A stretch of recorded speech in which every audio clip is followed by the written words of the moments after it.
John Harper, United States Navy, Iraq. I interviewed John at Camp Pendleton, California in April of 2007, along with a couple of dozen other Marines returning from Iraq. John served as a Navy corpsman. His MOS was an 8404 medical field technician, which is a Navy corpsman. He was attached to the 1st Marine Division, 5th Marine Regiment Headquarters Company, served 12 months in Iraq, folks. Took his basic training at Great Lakes up in Illinois, close to my hometown where I was born in Waukegan, Illinois. John was 23 when I interviewed him, and you can watch him as he talks about what he went through, and I think he held back. And again, I'm not after the blood and guts of war, so whatever he shared with me, I'm grateful. Gives us a perspective of Iraq. Folks, over 1 million Americans served during the Iraq War, 10-year war. Conflict, whatever you call it, it was a war. When you're shooting at each other, it's a war. And he's one of them. And I want to thank Daniel Stoss. Daniel has stepped forward. Daniel served in Afghanistan, I believe with the Army. And Daniel's a farmer in Ohio. I want to meet him someday, shake his hand and give him a hug. He stepped forward. He has helped me sponsor some of my Iraq stories, including John Harper's story, which you're hearing now, and you're going to hear on my Voices of History radio channel. Daniel, thank you. I really want to thank you for your help and your support of my work, and thank you for serving our country and for believing in our veterans and in this country. We still believe in this country. Amen. Thank you, Daniel. Okay, folks, here we have John Harper, one of my few Navy corpsman stories. I have some in World War II, Korea and Vietnam, but not Iraq. So this is a great opportunity to share the story with you. If you'd like to sponsor a story, there's information in the video description on my website. Folks, if you'd like to donate to the work, it would be greatly appreciated. There's information in the comments section of this video. I know a lot of you have thought about that. I would encourage you to do so. Voices of History Radio, it's been now 40 countries have tuned into Voices of History Radio over the last 6 months. Hope to keep it going, and it's listener supported, 24 hours a day, 7 days a week, KBOH, Grand Junction, Colorado. Love the station, listen to it every day. Was listening to it this morning when I was mowing my yard. Listen to Tom Whitten, one of my Korean veterans, just a great story. I hear these stories, I've heard these stories many times, and it never ceases to amaze me how much I learn. Living history in the palm of our hands. Amen. Okay, folks, that's it for now. Thank you for sharing this video with John Harper. Share it with a friend. And if there's Afghanistan veterans out there, contact me. If I'm in your area, I'd love to sit down and talk with you. I don't have a lot of Afghanistan stories, so I would encourage you to step forward. Hope to interview Daniel one of these days. Maybe on your tractor, we can do an interview in Ohio. Share these stories, folks. Subscribe to this channel and tune in Voices of History Radio. You won't be disappointed. Thank you. Have a great day. God bless you.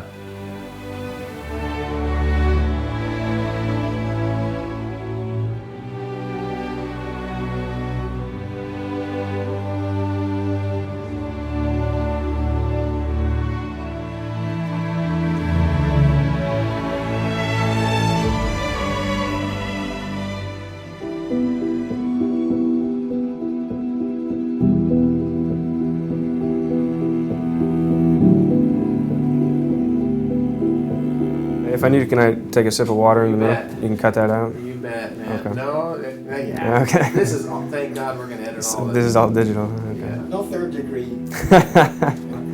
Well, my first question, how long have you been in the Navy? A little over 3 years. And 3 years, 2 months. can you tell me why you joined up? And did you feel a sense of duty to serve country? Well, I'd always wanted to serve in the military. I had a Army ROTC scholarship when I was in college. I turned it down after the first year that I was there, and still wanted to be in the military. Still trying to figure it out, and I took a EMT course as a civilian, and really kind of fell in love with medicine and wanted to pursue it to a higher level.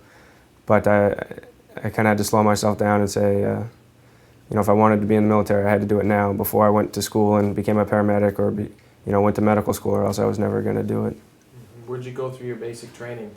Great Lakes, Illinois. Yeah. You ever hear of Waukegan, Illinois? Yeah, I've been there. I was born there. Yeah. Oh, okay. So, is recruit training, is that the appropriate term for the Navy training, or really, yeah, that's correct. Been talking to a lot of Marines here, but Mm-hmm. I know you work together, but is it is your first day of training is chaotic as maybe Marine Corps, Army training? I mean, that first day? I think they try to make it as chaotic as they can. I don't know what the Marines go through on their first day. I think it's pretty easy. But it's probably more hype than reality. But just kidding. But it was a lot of yelling and screaming and dropping bags and picking them up and moving here and moving there and filling out paperwork and just a lot of intimidation, I think, on the part of the instructors. So was your training a lot of mental versus physical, or I mean, was it harder for you mentally or physically, maybe for your basic training? As far as getting through it, I mean, was it a mental game for you guys, or? I think for some guys it was. Some guys had a hard time just depending on their background. I'd spent a lot of time away from home already. By that age, I'd traveled a lot, and I was in pretty decent shape. So. How old are you now? 23. So is it appropriate to ask you what your MOS is? Is that? Yeah, well, the Navy, they call it an NEC, but same idea. It's 8404, which is a field medical technician. So you come into the Navy, and now you work here at Camp Pendleton? Is this yes. Your post? So you yep. signed here. So the Navy is here, obviously. And, right. So I'm a little ignorant in how this works, but I'm learning. And, okay. Lewis helps me, but to me, well, I'll be honest. A lot of the men I've talked to have been at Iwo Jima, chosen reservoir. A lot of the Marines that have 1st Marine Division, 5th, 4th, 3rd Marine Divisions, and I've talked to several corpsmen that were at Iwo Jima and things. So right. I didn't even dawn on me that they weren't Marines, but they are at heart, obviously. But as far as the branches of the military, but how you go into the Navy and you're going to be attached to a Marine division? How does that work, or whatever? I knew that corpsmen get attached to that. The Marine Corps draws their medical personnel from the Navy. Some people don't know that when they sign up, and so they're in, hospital corps school, and all of a sudden they get their orders and they think they're going to a ship or a hospital, and it says 1st Marine Division or 2nd Marine Division, and they're all, pretty upset because they weren't clued in on that before they signed up. But I knew that, and that's why I joined. I didn't want to go to the blue side. I wanted to go to the green side. And so my orders said 1st Marine Division, Camp Pendleton, California. So I came out here. I went through Field Medical Service School, which is an 8-week course. That is just basically Navy and Marine Corps instructors teach you how to do field medicine, trauma medicine, and how to kind of survive and operate within a Marine Corps unit. So during all your training, are you thinking ahead to a combat situation? Does it become routine in your training, or you realize someday you might have to use this in the field in combat? Yeah, that's the goal, obviously. Right. Yeah, definitely think about that. Not all, but the majority of our instructors had been to Iraq in field medical service school. They'd been there. Every scenario we had was, related around gunshot wounds to the chest or to the limbs, or blast injuries or burn injuries. There was no, in that school we didn't learn anything about if you have a cold, what do you give him, or if he has a runny nose or he sprained his ankle, how do you treat that? It was all trauma related, and every scenario we did was under the pressure or the simulated pressure of gunfire or them setting off explosions or things like that. Are there in your training, was there focusing on today's warfare, unconventional means, roadside bombs, etc., and versus maybe the conventional warfare of the past as far as types of wounds, treatments, or is it pretty much all the same no matter what happens? I mean, if you're bleeding, you're bleeding. If you're shot, you're shot. Or Yeah. Does that make sense? Yeah, kind of. We were taught a lot about what the current injury trends were because of IEDs. There's a lot more blast injuries, a lot more burn injuries than say gunshot wounds, because it's not, at least now. It's not sustained fighting, frontline fighting, or entrenched where you're shooting. You never see the enemy, and the only time you see their work is when something blows up or you hear an RPG. But it's all the same. If it's bleeding, you stop it. If he's not breathing, you make him breathe. And So it's just basically EMT, paramedic type skills. Somewhere in the middle between more than an EMT, Yeah. not quite a paramedic. Yeah. So you've been to Iraq once? Once. Okay. I was there once for 12 months. When did you come back? 2 months ago, came back February, beginning of February. Just came back then? Just came back. Yeah. What kind of wounds did you have to treat over there while you were over there out in the field? All kinds? I pretty much just dealt with traumatic brain injury and blast injuries, shrapnel type injuries to the face or to the limbs. I worked part-time when I had time. I worked a few shifts in a surgical facility and saw some gunshot wounds there, more blast injuries, saw a few burn injuries. So are you attached to a platoon out with the squad, or how are you out what they call outside the wire? I mean, are you right up there with the action, or are you... I did a little bit of both because I was there for so long. For the first 6 months, I was with a clinic, and it wasn't anything too exciting. Worked, I was responsible for some reports and presentations and tracking of numbers, and I was responsible for tracking patients within 5th Marine Regiment. That's my unit, is 5th Marine Regiment Headquarters Company. And then the second 6 months, I was out with an explosive ordnance disposal team, or an EOD team. And then that was when I went outside the wire pretty much every day for 4 or 5 months. So can you tell me a little bit about your experience out in the combat situation, a couple stories maybe where you were, what happened, and then as Marines are wounded, how you are called upon to administer to them? Well, I was out, like I said, I was out with an EOD team. We're in a town called Habaniya. The way it worked, when other units that were on the road or grunt units were out on patrol, if they came across caches of weapons or possible IEDs, whether they were for sure IEDs, they could see them, or they just kind of suspected that one might be there, they would call our unit, and then we would leave our base and drive out to their position, and the bomb squad guys would do their work. They had a robot. Sometimes they would get out and they would figure out the situation. If it's caches, a lot of times they just blew them up, unless there was something in particular they wanted to hang on to for intel gathering. IEDs, they either tore them apart with the robot or blew them up or dismantled them to take them back to try to exploit the intelligence. So as far as, again, the casualties, is there a cure? I mean, did they call for corpsmen? Are you working with another corpsman? Or? There were 2 corpsmen that went out with us. There's myself and another guy. If a guy was injured, they would yell for a corpsman. There's a few times when I heard it, someone screaming corpsman, and then that's when I would head up to wherever that was. I would usually, because we were a mounted unit, I would get out of the truck. I carried a rifle and a pistol, and when that would happen, I would leave my rifle in the truck, and the vehicle commander would get out and run up with me, and kind of he would be the one holding the weapon, the big gun. So, but I needed to keep my hands free. And I trusted the guys I was with to provide security. Since we were mounted, we had a lot of powerful weapons.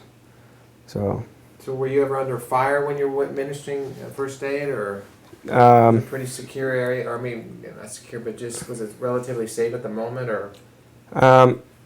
I never the injuries that I dealt with were always related to a blast. I never had it in the field. I never dealt with a gunshot wound. They were always as a direct result from an IED blast. So when I was treating them, we never came under fire. But there were, a lot of times there were secondary IEDs around, and that's where the danger came from there. Is a lot of times they were still secondary explosive devices somewhere that they hadn't found yet, or just the possibility of them, or You know, and a lot of times when they would set off an IED, it would kind of be an initiator, and they would wait for people to get out of the vehicle to attend to the wounded, and they would set off another IED, or then they would set their ambush and they would use the first one to draw people out of the vehicles to help the wounded.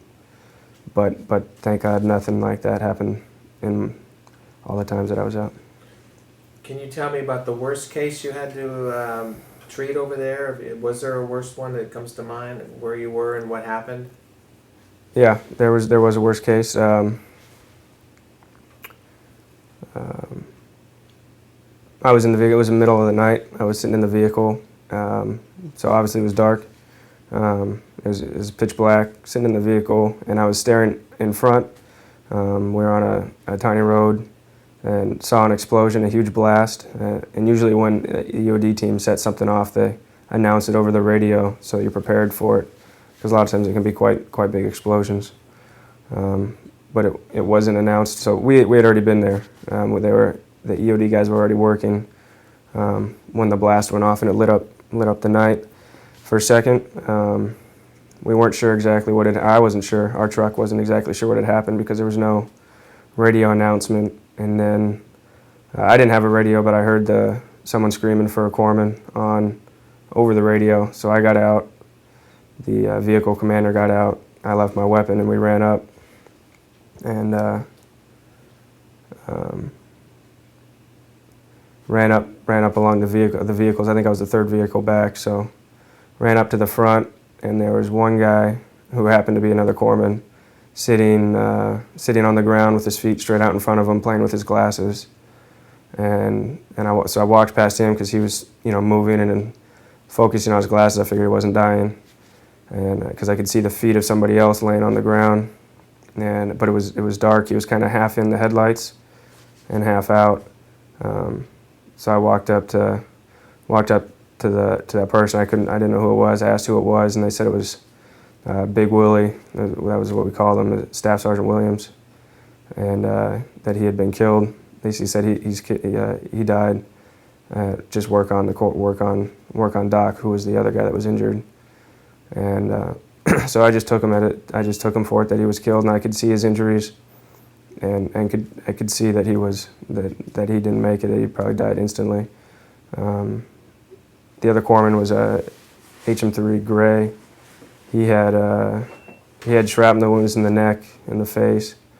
A piece of shrapnel just missed the outside of his veins and arteries. Very lucky, and he had a huge piece of metal in his flak jacket that probably would have killed him instantly had it penetrated, or he was not wearing it.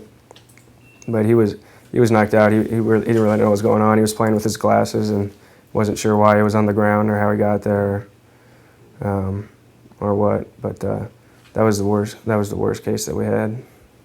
How were they? Do you initially treat them and then they're evacuated out? How does that happen now?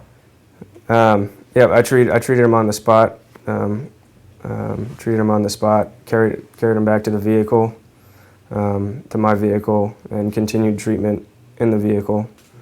I was concerned because he had shrapnel in the neck. I didn't know where it was or how close it was to an artery or how close it was to a spinal cord. So we evac'd him ourselves. I put him in the truck, and a couple other Marines put Staff Sergeant Williams' body in another vehicle, and we left to TQ Surgical. You go back to a hospital, is that it? Right, it's a surgical facility set up. There's one in Fallujah, there's one in Taqadum. And you worked in this facility for a while, you said, a couple months, or? Not that one, a different one. And I wasn't a regular staff. When I had spare time, I would go in for a shift. Mm-hmm. What were you doing in there? Were you assisting a surgeon, or what were you doing? I would just hang out with the corpsmen that were there until somebody came in. I'd help with the patients that were admitted. When trauma patients come in, I would just help. Help in whatever way I could. A lot of times I'd divvy up tasks, like this guy's going to start an IV, and this guy's going to get vital signs, and this one guy's going to talk to the patient, and this guy's going to draw blood. So I would just take one of those tasks. When you were out in the field working with these wounded casualties, what did they tell you to say to them? Anything, or does it matter? I mean, are you giving them encouraging words, or is it you're going to make it, or I mean, are they life-threatening? I mean, what do you say to somebody that when they're wounded? I told Gray honestly, the corpsman. I told Doc Gray honestly what was going on. I told him that you're seriously hurt, but you're not going to die. You know, I had him hold the bandage on his neck because it wasn't just so that he would be involved in his care, and it would give him something to do, something to take his mind off it. He was asking a lot of the same questions repeatedly because of the blow that he took to the head. But you know, I was honest with him. I don't know what I would tell a Marine who was not going to make it. I haven't been in that situation. So nobody died in your care, basically, in the field, or? Not well. Just Staff Sergeant Williams, but he didn't have a chance. So you've been over there. Is there a chance that you would have to go again at some point, or how does that work, the rotation of that? I'm due to rotate to get new orders in a little bit, so there's always a possibility. But by the time when I leave, when I rotate orders, is when my unit's going back. So and then I have 2 years left. So. In your enlistment? In my enlistment. Is that something you can choose to re-up or whatever? If I decide to, yeah, I could. So what's it like working around all these Marines with all this pride and tradition? I mean, with you too. I mean, as a corpsman, but you're familiar with Iwo Jima, right? John Bradley, the corpsman that raised the flag. Of course. How important is that history to you, maybe, in what you do? The history of it is very important to me because it's the guys that did it in the past that make it what it is today, that give it the honor that it has, the pride that it has. So it is very it does mean a lot. The history does mean a lot, and to think of some of the things that they had to go through. You know, I mean, I think we have it better now than they did. You know, we have email and satellite phones and body armor and improved communications and improved weapons and you know, they were running with a harness and a rifle. And no, you know, and the only way to contact home was through letters that took months. So, but the history does mean a lot. What's the most difficult thing about your job, like maybe being over in Iraq? I think the most difficult part was seeing the suffering and the dying of the American, you know, the soldiers, from Staff Sergeant Williams to other guys that I saw and that I worked with. How much it alters, you know, that experience will alter their life. That one day or that split second where something happened, an explosion went off, or a gunshot, you know, a bullet went through him. You know, it's that split second. You know, had they left 5 minutes later, or had he done something different, you know, it's just life altering so quickly, and it's not always for the best. How has this all changed you as a person? I mean, the training, being in a combat situation, how has that changed you? Hopefully for the better, but I mean... Right. I think I appreciate what I have here so much more, you know. In Iraq, you work 7 days a week, and now I have weekends. And when I go out to dinner or go for a run on the beach or ride my bike or hang out with my brother or go get pizza, you know, seeing that the circumstances in Iraq, I mean, they can't do that for a number of reasons. You know, they don't have it. The Americans are there. There's a curfew. Just their culture, and so the freedom that we have and that we enjoy over here, and that, you know, if there wasn't a military and there weren't people that were willing to defend it, you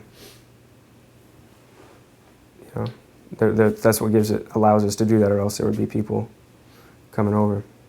Well, that's one of my questions, so maybe expound a bit more. What does freedom mean to you? I think it means more to me than some other people my age who went to high school, went to college on parents' dime, and partied hard through. and haven't the hardest thing they've had is a term paper or breaking up with a girlfriend or something. But having been over to Iraq and having fought and been, driving down a road, not knowing what's going to happen, or there's an IED goes off, and every time you go outside the wire, you have to accept the fact that, and come to the realization that could be the last trip, and it doesn't necessarily have to sit with you, very well, but you have to accept that could realistically happen. So having lived through that and had those thoughts, I definitely appreciate the ability to go to whatever school I want to go to, or go to, stay out as late as I want with no curfew or no militaristic government, and I can do whatever I want to do as far as, I could be a doctor, or I can be a lawyer, or I can teach high school, or I can be a coach, or I could be a bum. There's no one saying one way or the other. Mm-hmm. How about the American flag? What does that mean and represent to you? I think to me, the American flag's got a lot of history. I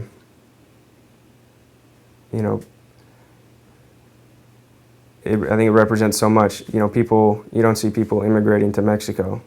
You see people immigrating to the U.S. And I think it's because of what the flag stands for, and because of the people that fought and lived and fought and died for it in the past. Tell me about maybe some of the good things you saw happen over in Iraq. I mean, I don't know, building schools, whatever. I mean, were there good? Obviously, so there's stuff going on other than just the combat, right? Mm-hmm. Right. I think, and I wish that people here saw it and realized it.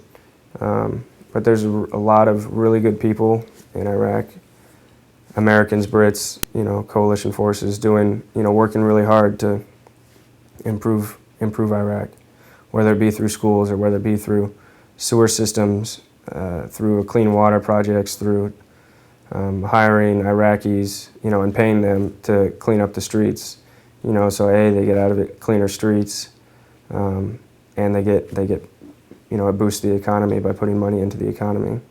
So there's a lot of people working very hard to improve the area. How's the morale when you were over there among your maybe fellow corpsmen or just the Marines in general? I think it had its ups and downs. There are days when it was better than others, but I think for the most part, I think with the help of email and quick mail, I think it took about 10 or 12 days for me to get a letter or a package from home. Satellite phones, some units have them, some don't. I was lucky enough to be in a unit that had one. So we can stay in contact more with home. I think that improves morale. So did you basically hang out with other corpsmen, or were you just intermixed with all the Marine infantry regiments or whatever, or you just kind of stay with the corpsmen? I mean, is there a group of you that... When I was out with EOD, I hung out with all the Marines, because I was the only... well, there was one other one, but it was just us. We were usually a tight group of about 20 people or so, and we had our own little compound and our own buildings, and we were on our own program, and no one bothered us. The first 6 months when I was working occasionally in the surgical facility or working, doing the reports and things like that, I hung out with mostly corpsmen, because that's who I worked with. So. But really, in their eyes, you're one of them, right? I mean, or are you? I think you, to a point, you carry a rifle and you shoot it.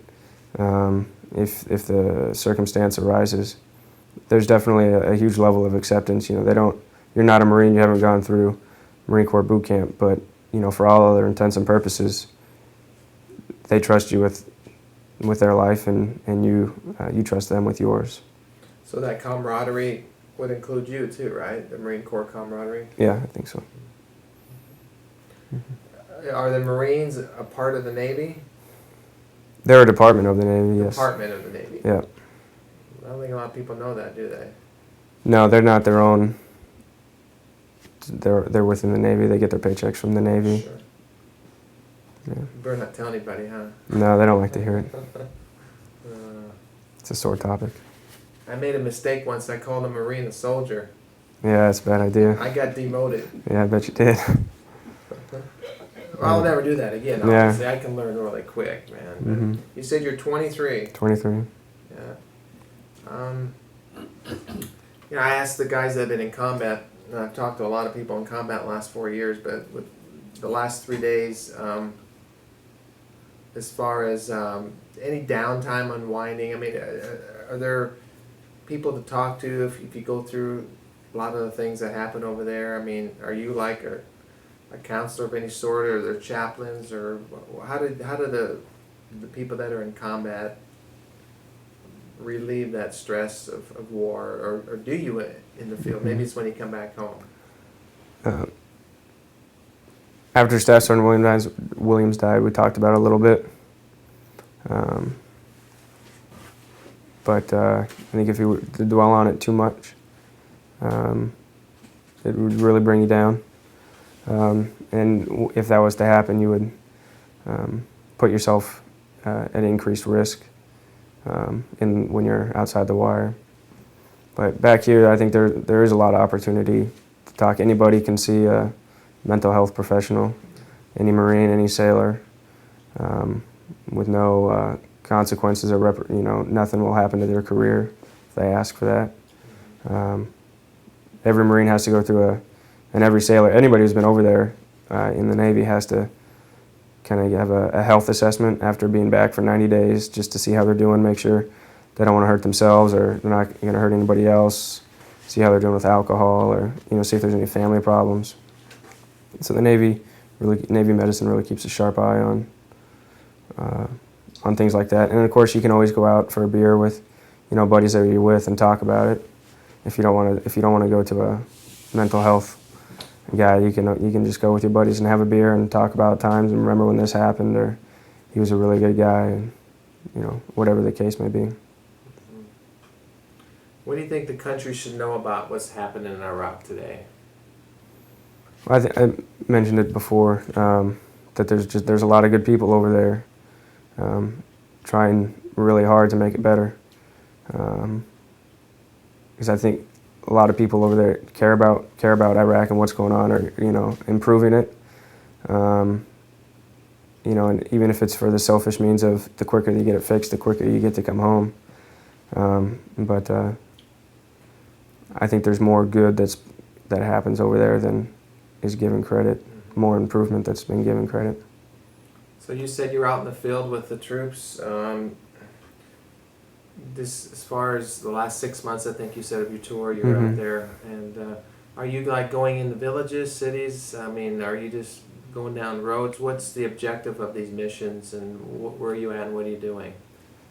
Our EOD unit was more of a reactive unit, meaning we didn't go out on patrol on the offense looking for insurgents. We didn't go kicking down doors or looking to gather intelligence from random people. We were there so that when we got called, we would go, whether it be on a dirt road or into a village or out into the middle of a field, a farmer's field,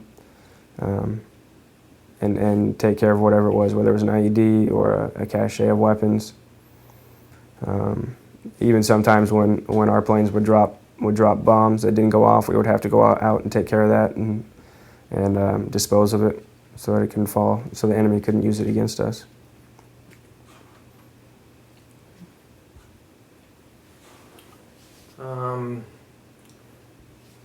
I think we're covering it pretty good. Is there anything, what were you kind of briefed on when you came here today as far as information and what you're going to share? Did you volunteer to come, or how did that work? I was selected. I was just typing at the computer, and someone said, "Hey, you'll be at the White House at 14:30 tomorrow." Said you'll get your brief when you get there. Oh, come on! You didn't know anything about this? You didn't know they'd be interviewed? No, I didn't know if it was Marine Corps News. I didn't know if it was ABC or NBC or actually, no offense, but it being a documentary didn't even cross my mind. Mm-hmm. Well, this is a lot higher than ABC or NBC. This goes way up. But I've been looking forward to talking to you because, like I said, I've done a lot of interviews in the past with Army medics and Navy corpsmen, Right. and heard a lot of things. I have a question. Go ahead. When you're in the field,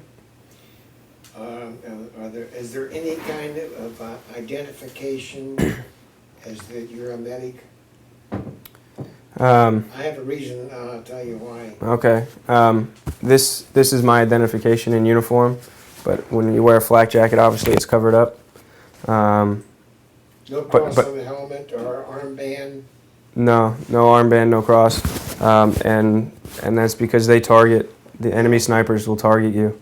Specifically, they target corpsmen, doctors, and chaplains in the field, and we've gained intelligence that there are reward, a certain price for each personnel. And EOD personnel, there's a price on their heads as well. So we didn't wear anything that identified us. People, everybody in my unit knew who I was, and if they couldn't see me, all they had to do was speak up, and I'd hear it. On Iwo Jima, the Navy corpsman had a special bag that they carried, and the Japanese knew that, and they targeted the corpsmen. They shot a lot of them. Right. And I was just wondering how that carried over where you were. Yeah, they still do that. They still target medical personnel. So I didn't wear my caduce. This is a caduce. They call it a caduce. I didn't wear a caduce on my vest. My bag I always left in the truck unless I needed it. I had a little pouch that a lot of Marines had, carried extra gear in, that I just kept medical supplies. So it didn't really stand out that much. Okay. And I had rifle magazines. Everything else on the front of my flak was the same that a Marine would have. So I tried to blend in as much as I could for that exact reason. They do medevac evacuations, helicopters while you're Yes. there? I never had to call in a medevac for a helicopter. Every time that we got hurt and we needed to evac somebody, we were close enough that it would be quicker just to do it ourselves. But they still do that, depending on the severity of the injury and how far away. And a lot of times the roads are so unstable and so bumpy. There's always the risk of being blown up again, and just the jostling, especially if someone's bleeding. Every time the car bumps and a hand slips off of holding pressure on a wound, it breaks the clot and it starts to bleed all over again. So a lot of times a helicopter ride was a lot smoother. Wow. I think I'm satisfied. You feel okay? Yes. Good. Hey, do you have a picture of yourself I can get at some point?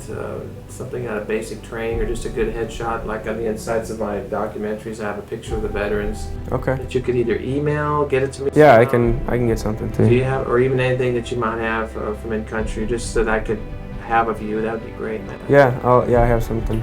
A picture. Good. I can get to you somehow.